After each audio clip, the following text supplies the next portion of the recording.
bien les amis, nous ne pouvons commencer cette journée sans partager cette joie, cette nouvelle qui vient de frapper encore une fois de plus le sol ouest africain. Qui est la nouvelle monnaie ouest africaine, le Sahel, aujourd'hui qui fait la fierté du peuple africain, pour mettre fin à ce néocolonialisme du côté de l'Afrique de l'Ouest. Dépassera bel et bien l'euro, ne cessons de nous hâter l'esprit qui est celle de savoir comment le Sahel dépasse-t-il l'euro. Un Sahel sera égal à 1,52, c'est incroyable mais vrai.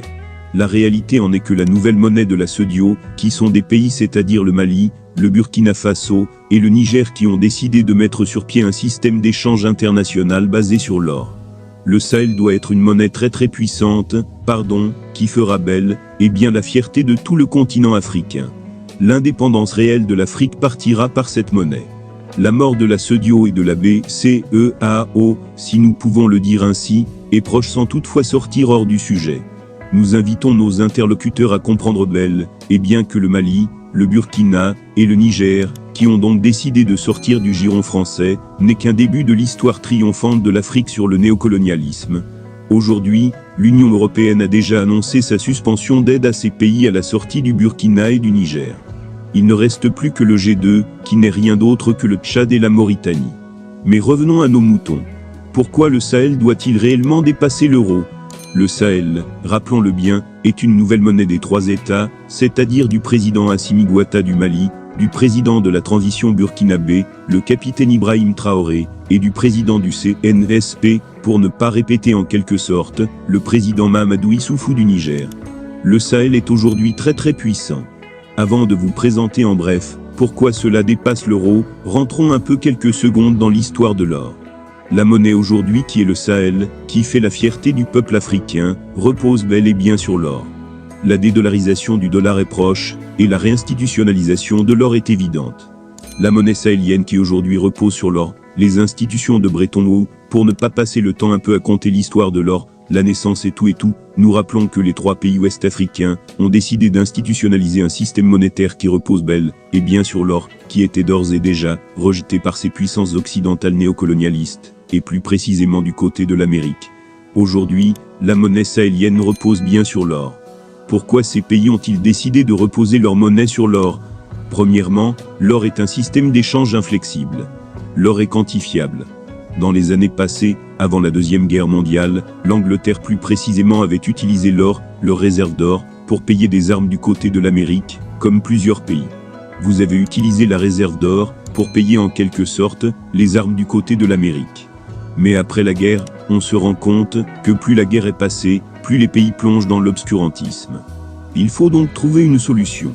Les institutions de Bretton Woods viennent de mettre au piédestal ce qu'on a appelé le dollar américain bien sûr, le dollar américain qui va faire la fierté de toute la communauté internationale.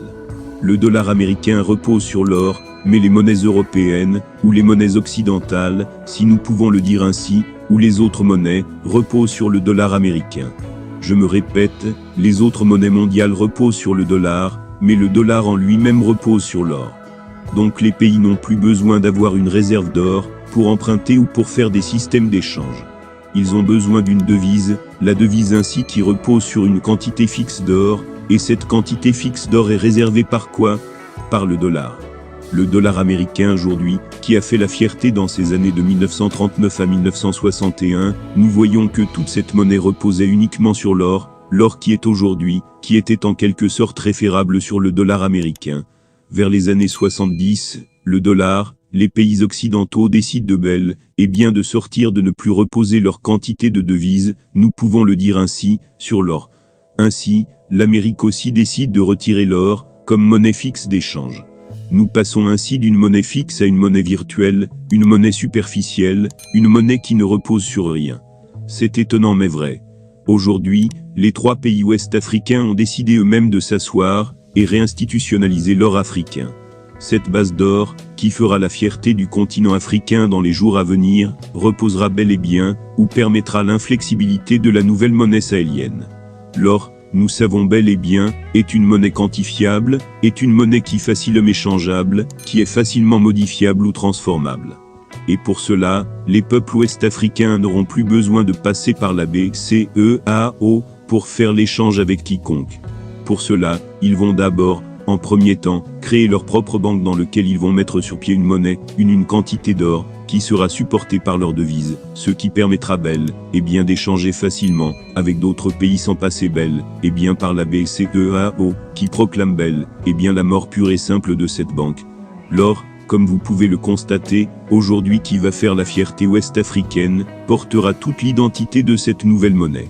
Cette nouvelle banque qui sera créée par ces trois pays supportera, qu'est-ce que bien une devise. Une devise est purement un système d'échange, qui est accepté par d'autres pays étrangers, qui est différent, d'une monnaie qui est circulable dans le pays. C'est tout. Et nous voyons, que si ces trois pays adoptent un système monétaire basé sur l'or, qui défie cette identité du dollar qui était basée sur le superflu, aujourd'hui qui entre dans une réalité d'étalon d'or qui était utilisé auparavant, sera bien la monnaie la plus forte, et la plus connue sur le système même mondial. Vous comprenez un peu donc vraiment c'est incroyable cette fierté ouest-africaine aujourd'hui. Vraiment, elle ne laisse indifférent l'aujourd'hui. Sera une monnaie qui répétera l'histoire de l'Afrique, permettra non seulement de dédollariser le dollar, mais de réinstitutionnaliser l'or qui était d'ores et déjà battu en brèche dans les années 70. Vraiment, ces grands chefs d'État aujourd'hui, qui ont fait la fierté de ce continent africain continuent encore.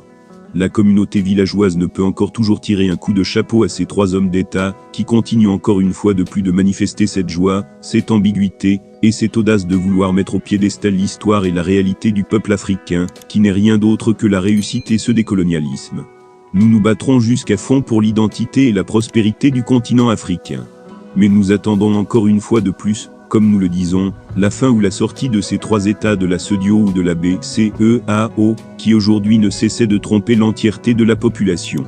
Aujourd'hui, les yeux sont ouverts, on ne peut tromper un peuple éternellement. La fierté de l'Afrique passera par ces hommes d'État, et nous en sommes très fiers. De ces hommes qui font aujourd'hui la fierté du continent africain. Vraiment, merci à ces trois hommes d'État, qui continuent encore une fois de plus à nous pousser du plus haut que possible pour nous aider à monter encore de cette assise, si nous pouvons le dire, pour permettre à toute l'Afrique de se réveiller enfin de comprendre la réalité du continent africain, pour enfin finir avec ce colonialisme qui harcèle la population africaine.